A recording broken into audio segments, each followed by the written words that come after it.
Hi everyone, Piet Kalemijn here. I hope you're having an awesome day. So in today's video, I want to talk about first time right electronics design. I want to show you my approach, how we can go from an idea all the way to a large volume product.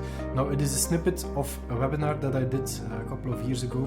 It is a longer video, longer than the other ones, but I hope you enjoy it. It will give some clarity in the design process. So let's dive into it. So we're going to talk about first time right electronics design, and more specifically, how to design electronic systems without issues on budget, timing, or results. So how can you do first time right electronics design without going over budget, with respecting your deadline, and having a fully functional design at the end of the project? So who is this for today? First of all, anybody that's doing custom electronics design, I think will benefit today from this webinar. Engineers or product designers that have already gone through one or more electronic design projects, founders or project managers that are involved in electronics design, freelance hardware engineers, and people looking to start up a company with focus on electronics design. I think all of you can benefit from this webinar today.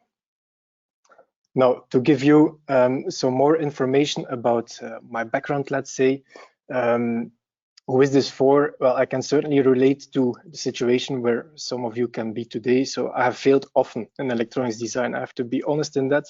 And chances are high, I think you have probably failed as well. But that's okay. I think that's one of the intricacies of doing electronics design. Now, are you concerned that you can succeed in first time right electronics design? Well, I want to show you today that you can do that. The only thing that you need for that is having the right explanation. Now, people often want you to think that you need a lot of senior experts in their field to succeed in your projects. Today, I want to show you that this is a wrong opinion and how you can tackle that, how you can do electronics design without, let's say, necessarily having senior experts on board. Also, the big consulting companies, of course, they want you to believe this. The difference with me today is that my bold goal is to learn you how you can deliver your electronic product and make the world a better place. So I know if you're here today, you have a dream to change the world and have impact with your electronic product. So I'm going to show you how to make that happen during this webinar. Now, in the next 45 minutes, this is what I would like to discuss with you, and that's the goal of this webinar, is to show you how to implement a proven and repeatable electronic design process in your business. And also, I want you to learn from my mistakes and avoid you from making them. Maybe a very short background on my story and the mistakes that I made along the way.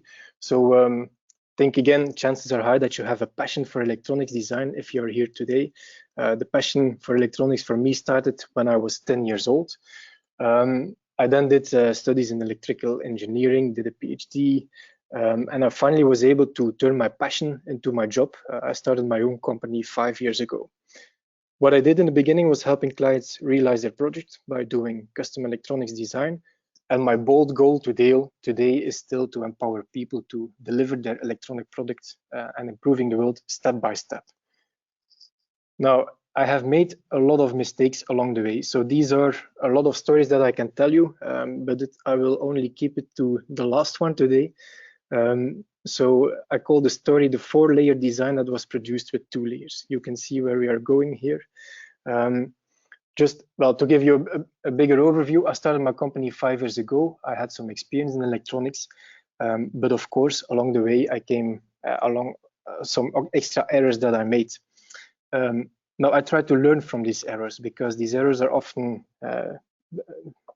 time-consuming. They can cost you a lot of money. Your customer might be not too happy if a project goes over budget or over time. So I try to learn from that. I try to incorporate that in checklists, and I have made, let's say, my own processes along the way. But this is where, let's say, I had the epiphany to really start doing that. This is a story that still keeps me awake at night from time to time. So just to briefly introduce that, we were working at a customer site. They had produced a PCB design, something was not working, and we had to quickly come in to debug that. So we did that, we got the thing working in a few days, and then we took the production on our account as well to help them speed that up a bit. Now, they had made a 4-layer design. We had seen that, we did some changes, and then we started making the production files. We produced the PCBs. That was quite a big batch at that time. The batch was directly delivered to the customer.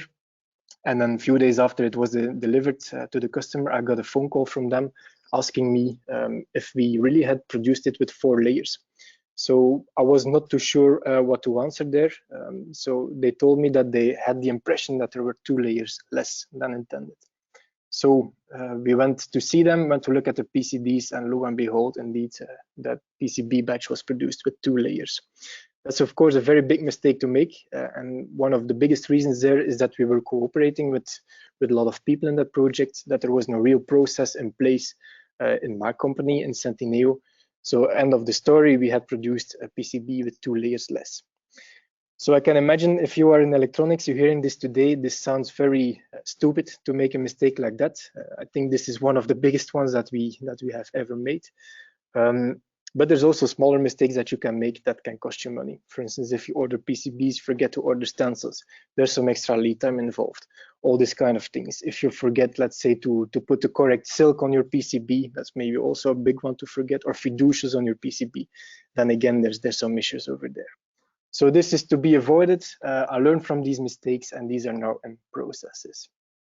So from that day on, I promised myself not to ever make the same mistake again. So I started designing my own repeatable electronic design flow. And after a few years of optimization, I now have a repeatable process in place for first-time right electronics design. So with certainty, when I start a project, I can tell, okay, we're going to end there on time, within budget. And this really has been a total game changer for my company. I was able to do more projects. We were able to finish projects with complete confidence in the results. We made some very nice projects, for instance, for Cube satellites. So that's something that is now launched. It is in space. And yeah, things are going well. We are very happy to see that everything is working. If we wouldn't have had these processes in place, this is a project that I would never have dared to tackle. We have happy customers. Most important thing for me is to make people happy at the end and to deliver the result. So that's there as well. And of course, for me and the people working in Centineo project, the working days are much more enjoyable because of the fact that we have that process. Now, it has not been just a game changer for me. It has always been, or also been, a game changer for my customers. So here is a small LinkedIn post of one of my customers sharing their results. So the processes that I have made for myself and my company, I started to applying them in other companies as well. And we have seen quite some remarkable and stellar results. So for instance, this is a company, Aptus, in Belgium. They were coached by me, and then they were able to implement these processes. They had some nice results, and they won an award at the end of last year. So it's very nice to see that the processes that I have made for myself, but also customers are able now these days to have results with that. So my goal today is to explain how you can implement this repeatable, proven process. And I want to give you the keys to first-time right electronics design. So if that sounds interesting for you, here they are. So the only 3 things that matter to have a proven and successful design project, in my opinion, are the following 3 things. First of all, determining design specifications. Second is a systemized design process.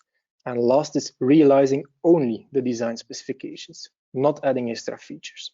So you will be tempted to add extra features to the electronics design during the design of a project, but you should keep it simple and focus on realizing the specifications. So these 3 things, the only 3 things that matter, I would like to tackle them in a bit more detail today. So let's start with the first key principle, that is determining design specifications. And yeah, I would like to start again with a story to make it a bit more clear how this can be an issue. So I call this story the customer that expected more and my evaporated profit. This was a project that I did in the first years when I started my company, the first year. And it's an example on clear specification definitions. So the customer asked me to make a check with LED strips and had to be used inside of a housing to make a scan in a dark environment. So the specs that I understood were testing LED strips, checking illuminance, finding off-the-shelf components. And for me, that was just a few days that were needed. So we agreed on time and materials pricing there. However, along the way, what turned out that the real question from the customer was, and that is when the project was already started on my side, is that the spec that the customer understood was a custom PCB design with a rechargeable lithium battery, so completely different from what I understood. Again, that's maybe a stupid mistake to make, you can say, and that's a very black and white example. But you have this also in other ways. So you need to be very clear on the specs in the beginning. And I want to give you an example how this can turn out. I think if you are in electronics design and doing electronics for an external customer or maybe for your company, you will have seen this example. So let's say somebody asks you to design a red car. Okay, so the first question from that customer is, I want a red car. Yes, we can do that. Here's our proposal. You make a proposal. Okay, let's get started. And as a result that you give them, there's a red car. Now, the second question then that comes from your customer is, okay, but it has to look more luxurious. Yes, we can do that. You do a second iteration of your project and you end up with a car like that, more luxurious. Okay, now third question that the customer asks you is, yeah, but we decided that we also would like to have a V8 engine in there. You ask them, yes, we can do that. You do a third respin of your electronics, you see where I'm going here, and you end up with this kind of red car. So this is again a very black and white example, but this is something that I think you will be familiar with in electronics design as well. There's extra features that customers want to add, or maybe that your company wants to add to a design, and you started with a very simple idea and it ended up to be something completely different. And I call this the railroad track effect. So how can you see this? In the beginning, there's a very clear destination. So if we take back the example of the red car, design a red car, for me, that is the destination. And there's just one track, you know how to go for that. But along the way, there's extra questions that are coming. So you want an extra feature, we wanted to make it more luxurious, we wanted to have a V8 engine in there, and you see that you have a lot of sidetracks. And the thing that was very clear in the beginning for you to start with, you end up with a lot of options where you can end, and in fact you don't see very clear where you have to end. So that's a difficult one. And if you don't have a system in place to design a product, the road to the end result will be very windy, and it might also have a dead end. So to do it successfully, you want to work with a predictable and a repeatable system. And very briefly, we don't have too much time today, but I want to give you a very small overview on how I see the two kinds of, let's say, people, or two kinds of ways to do electronic design. You have professional hobbyists and you have experts. Now, the professional hobbyists, without judging people, of course, these are just characters, but the professional hobbyist is using trial and error. So the only thing they know is the start, not the end of the design. A hobbyist will start designing head first, so they love designing, they dive in immediately. I see that often. For me, that's a pitfall as well. I love electronics, it's my passion. I want to design and dive in immediately, but more than often, that's not the best thing to do. These are also client pleasers, so what the client asks will be done, a no does not exist. So if you are designing the red car and during the project, they want to have the V8 engine, sure, you're going to do that because you want your client to be happy. If it works, it's okay. So there's no very clear objectives or evaluation criteria, only a vague end result. Billing hours, not on the result. So the main focus is on the work involved, not really on the result. Excuses and responsibility, that's an important one that I see happening as well. So these hobbyists, they are never personally responsible for errors or mistakes. They're always blaming others or situations. And there's no production focus as well. And I think this is a very important one. I see this happening in Internet of Things projects a lot of the time. So the focus is on a prototype rather than a product. What we try to avoid is exactly this. So let's say you're doing a proof of concept with an Arduino or a Raspberry Pi inside of your project. You need to deliver 5 or 10 for your customer. This thing is working, your customer is happy, and then they ask you, okay, we now need 500. That's where it stops for you. you cannot deliver 500 Arduinos or Raspberry Pis.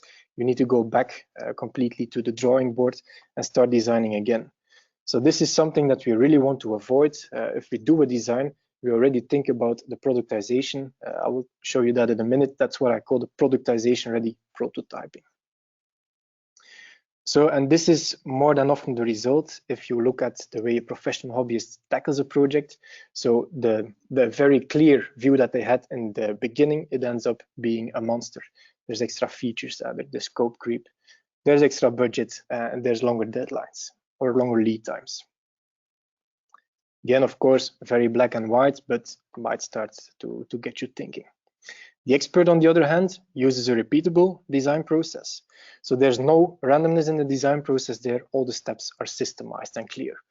He starts with specifications and tries to understand the real client needs and end results. So if we go back to that red car example, the customer asked a red car. If you get a question that is as vague as that, in fact, your customer does not really know what they need. The first exercise that you need to do there is to make sure what the client really needs. So afterwards, they got the luxurious and the V8. Maybe they did not really need that. Maybe they needed just an efficient electric red car, and that's it, without any other whistles and bells. But that should be clear in the beginning, what your client really wants. Because at the end, what you deliver is, of course, being used by your client, and they should be happy with that. So that's your first responsibility, to make sure that what you are designing is really what your client needs. Then setting the client expectations, transparent communication, pitfalls that are clear to the client. So think again about the LED strip. That's let's say maybe an extreme example, but there was no transparent communication there. Maybe you're doing a very complex design. There are some pitfalls. So that's something to make clear towards your client as well, where the risks are and how you can tackle them. Crystal clear objectives, a clear end result defined before anything else. So that's the railroad track, the one track. Billing a result. So more than often, the main focus is from the expert is on delivering the result, and there's a result that will be built, not the amount of hours that you are spending in a project.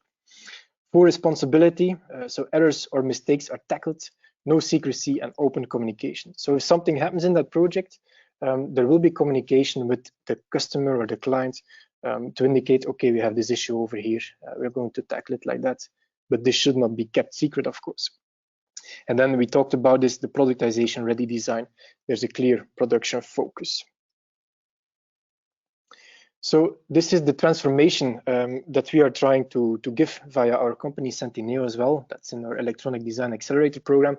We try to take people from being a hobbyist all the way to an expert with productization design methodology. Again, very, very black and white situations for most of the people. It's a gray area somewhere in between, but we try to work towards that situation where you have that clear design methodology that just works time and time again. Now, very quickly, to give you an idea on the specification process flow, this is the strategy that I follow to make it clear, all the way from the beginning to customer onboarding. So there's different steps and different checklists that I use for that. But basically, the 5 steps that you see below are the most important ones before you start thinking about prototyping, let alone schematic or PCB layout. So the first thing is specification determination. For that, we don't have time to go into detail today. That can maybe be the subject of another webinar, but for that we use the House of Quality methodology. So the House of Quality methodology is clearly saying you what the customer requirements are and how you need to realize these. So that are your technical requirements. And you will see correlations in between. You will also know what is most important for your customer, what is less important. Same thing for you. Based on that importance, you will see from your technical requirements which one is very important and which one is not so important. And doing this exercise together with your client, if you do this House of Quality, you will see that you end up with some extra features that are in there that are scored very low, both for your client and for you, or maybe extra features that have a very high risk to be technically implemented, but a very low weight that is really needed for your client. And these features, you can get rid of them before you start doing your design. So the idea here in this phase is to make it crystal clear towards your customer, but towards yourself as well, how you are going to do the design and what the exact specifications are for that design. And that's in fact a very nice, rational way to do it together with your customer, and to go to some kind of end set of specifications that you can start designing on them. So based on that, so we do the determination exercise. Next step that we do is a documentation exercise. That's certainly as impossible as important as the first exercise. So we're going to make a crystal clear document stating every specification, every technical need, and every technical detail, so that we can really carve the specifications in stone, agree with our customer before we start doing any design. Now, based on that, we are doing an offer calculation and a generation. So this is, I think if you are in electronics, I think especially if you are a freelancer, you will have had this issue. So you make an offer based on something that you have in mind. More than often, you already did not make any specifications with your client, so that's a wild guess that you're doing. But even if you have these specifications, I think you're always overestimating yourself a bit. You see things that you think, okay, I will be able to do that in 1 day, but reality turns out it's 3 days. So to be very honest for myself there, I have made a sheet where I can enter what I guess that I will need in work. And then there is some extra factors that take some margin into account. That's lead time, that's if I'm full-time available or if I'm working with extra people on the project, seniority level of people on the project. So based on that, the bare estimate that I made, there's some margin added and I get a result that is always larger than what I expected. But if we then go through the project, we often see that this is the reality. So we need to take these margins into account to have a correct budget. Before I did this, I always went over budget. More than often, I was working on a fixed budget. So that's my profit again that evaporated in that case. The clients, they got their result. But of course, on my side, I had less profit than I had intended. So it's a very important step as well to make this calculation, not just a quick calculation, a quick blind estimate, but really make it in depth. Then after that, we do a generation of the offer. So we're going to make a nice proposal for the client. We're going to go through that proposal. And then if the client agrees, we do a customer onboarding. Again, to have very clear customer expectations, we do the customer onboarding always in a certain amount of steps. So to make sure that everything is clear towards the customer and that they are on board in the exact same way as every customer. Before, we used to have haphazard onboarding, where sometimes things were not too transparent. Some people know more about electronics, some people, our clients, know a bit less about electronics. You want to be very clear on what you're going to set out, what kind of journey. So that's the last part. So this sums it a bit up, the first key, how you are going to determine your specifications. Now, the second key that we have is systemized design processes. So yeah, I told you about the 4-layer design story. So it's an example of the clear need for processes. So our 4-layer design there got produced with only 2 layers. Again, this is something that wakes me up middle of the night. But I swore to myself never to make that mistake again. And that's really the day when I started to implement everything in checklists and in processes. So my big issue at that time, that's again one of the first years that I started the company. Big issue there was a lack of processes, a lack of checklists. We were just sending out PCBs like that. We did a visual check, everything looked okay. Okay, we're going to send it in. These days, just before I make my Gerbers, so a very small step is already a checklist of 12 bullet points to make sure that I did not forget anything, even if the layout looks final and perfect and all these kind of things. I have that checklist in place because I'm sure from time to time I will forget to place my fiducials in there, or my silk will not be 100% okay. There might be no descriptor, these kind of things. You can quickly forget them, but they cost you money in the long run. So that's what I really needed to implement. Now, to give you a high-level overview of the process, the typical process that we follow. First thing is you have an ID. Customer comes with an ID, or you have an ID in your company, going to make a specification. Maybe you're going to do some prototyping. Based on that, you're going to draw a schematic, an electronic schematic, then a PCB, and finally, you have your product. Now, there's 2 ways or 2 possibilities that I see happening. So the first professional hobbyist way of doing things, let's say, is with a lot of iterations. So there was an ID, there was an initial specification and a schematic. But maybe already during the drawing of the schematic, professional hobbyists will see that they want to integrate an extra feature, and they go back to the spec, they add it, and they do that feature. Or maybe the same thing is true during a PCB layout design. They do that design, but they want to add an extra feature because they see that the PCB is maybe too large or too small, or some extra stuff can be included because there is still place in the housing, this kind of things. Up, we see another iteration. And they can take it even a step further, and that's let's say the baddest one. If you have a product and you see that the product is not fully functional as expected, or you want to add an extra whistle or bell, up, you do a new iteration spec schematic PCB. Of course, every iteration is costly. You want to avoid these iterations as much as possible. You want to have a clear railroad track again with one start point, one end point, and a clear track all the way to realizing that. This is the expert way of doing things. So you have an ID, specification. Based on the specification, it is carved in stone. Your customer agreed with the specification. You're going to make your schematic. Based on the schematic, you do your PCB layout. And then you're not going towards a product, but you're evaluating your PCB prototype. That from time to time, you will need to add some extra stuff. That's normal, of course, in electronics design. You need to evaluate that first prototype. And there's always some small tweaks that you make. So we do a small iteration, small schematic work again, small PCB work, and then you end up with the final PCB or the final product. So I have translated that into what I call the productization ready design flow. And that's how it looks like. So you have the 6 steps that I've shown you before. If you reshuffle them, this is exactly how we are tackling projects today. So you see that the most important part is on the left side. We started solid, verified foundations. So we make our specifications. That's what we already discussed in the first key. And then we're going to do prototyping.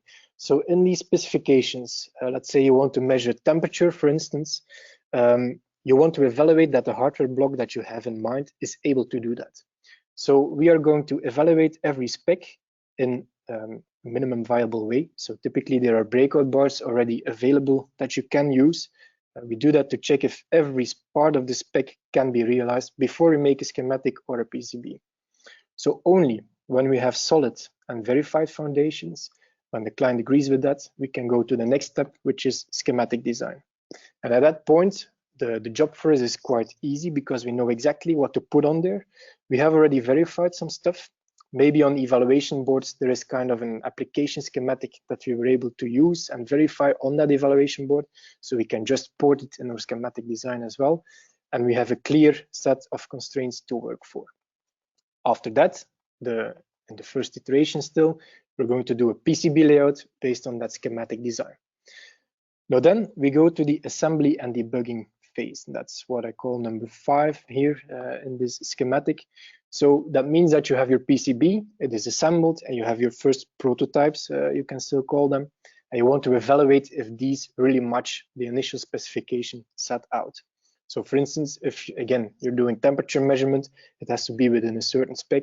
This is, in block number 5, the point where you are going to evaluate that indeed you have this resolution.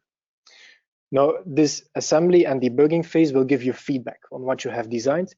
And based on that feedback, chances are high that you need to make some small iterations, some small changes to your schematic design. Based on that, you do a PCB layout. So that's the red arrow. That's the second spin that we're doing. And then this is already a final PCB. We go into production with that PCB. So people often ask me first time right, is that really a possibility or a myth?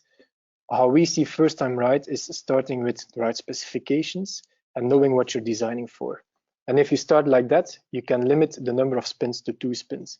If you're lucky, maybe 1 spin, but more than often you need a second spin to alter some smaller things, and you end up with your result. So for me, first time right is really setting specifications right and ending up with a production PCB with 2 spins or less.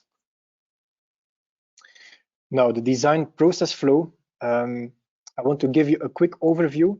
So what I'm using, I told you that before, made a lot of mistakes, but I try to turn it into a lot of processes and checklists. So for every part of the ride, let's say, every part during the project and the design, there is some checklists that I will be using. Specification checklists, we already covered that. There is a prototyping checklist that I have as well to make my prototyping plan, my testing plan. For the schematic design, exactly the same thing going on there. PCB design as well. So schematic and PCB, we're going to set it up in a fixed way.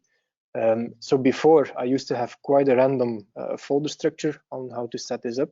You can wing it if you have just a few projects, but if you have tens or hundreds of projects, it becomes a mess very quickly. So my advice is always to follow the exact same structure, to set it up in the exact same structure, to use the same design rules, these kind of things. So that's things that I check. Also, manufacturability, testability is a very important step for me, and it will be included in schematic design and PCB design. So it's very important that you make a PCB that can be produced. That's a very important one, but that is testable as well. So for instance, what do I mean with a producible or a manufacturable PCB? Let's say that you have SMD components mixed up with through-hole components. If your SMD components are too close to your through-hole components, chances are that this cannot be soldered automatically, but some person will need to solder the through-hole component.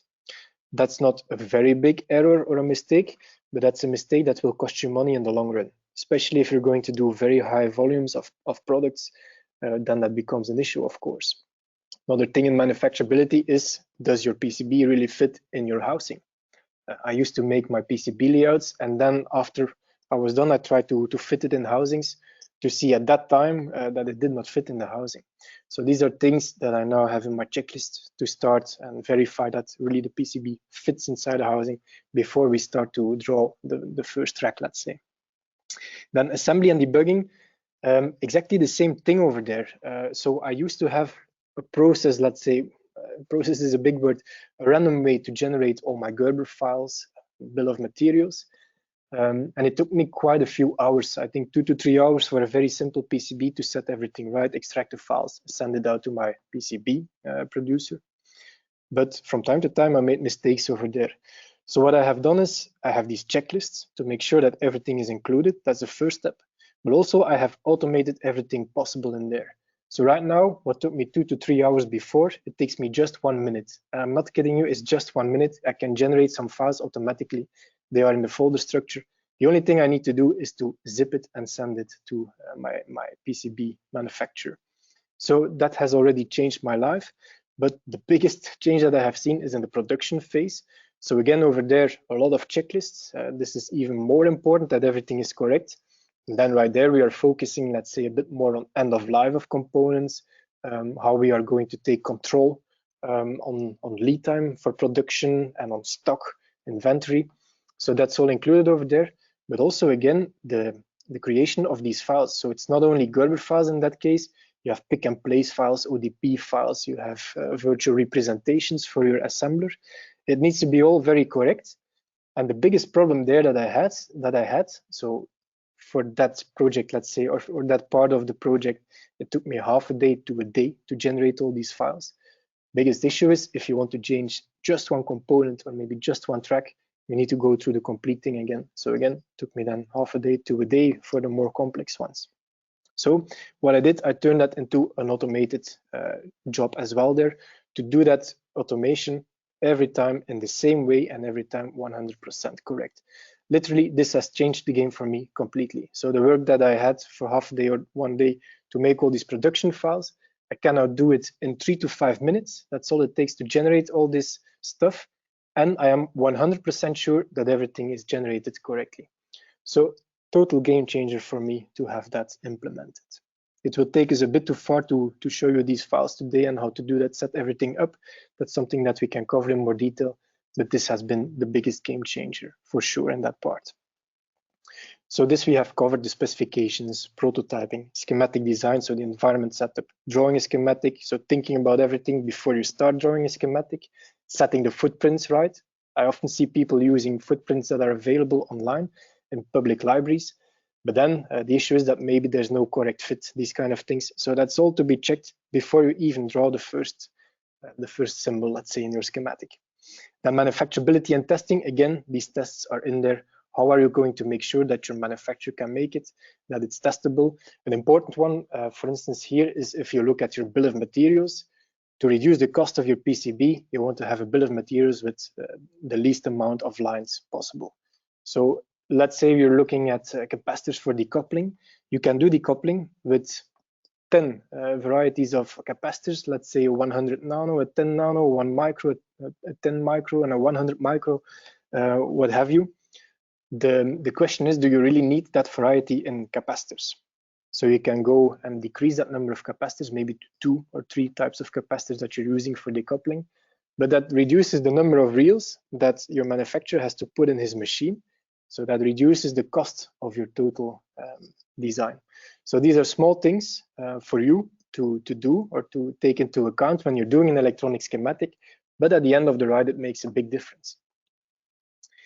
So same thing for PCB, design environment setup, layout best practices, and then layout finishing. That's the thing that I quickly tackled a few minutes before. So that's the, let's say, the 12-step checklist that I have before I'm going to extract design files from a PCB layout.